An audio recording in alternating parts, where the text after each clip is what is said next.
Makubulise ndizaqala ukubulisayo ndithi all protocol observed. Into ebangela nditsho mfundisi singaba sisukeni thina ixesha elininzi sikwisongo ndonela usuke ndibethi ivuvuzela mandithi all protocols observed.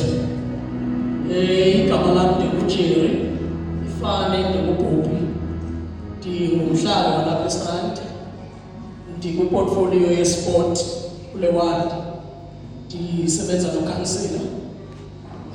Sine-organization ekuthiwa yiJerry Youth Development.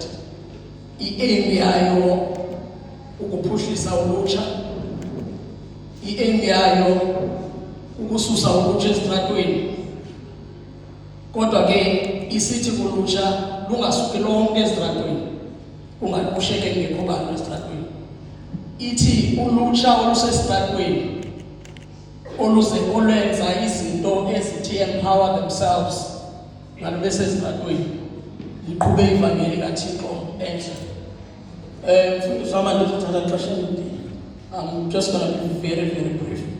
Umfundisi ndimazi kuba icawa befuna usebenzisa ibala saqala ke ngokusa-engage ifowuni Jerry ndicela usebenzisa ibala kanje nakatata mfundisi ndiza kutshaja indlela onxiba ngayo is very expensive ndiza kutshaja ukuthi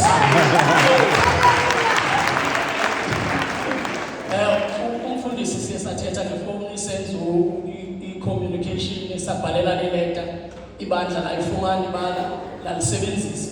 Now sonke sikwi-social media mos uye umlandeli umuntu uba wenzani, salandelelana nomfundisi ndajonga umfundisi busy naye umfundisi athi powerful fire nje, this is good. Did you thank you mfundisi, but blessings mfundisi, please blessings. So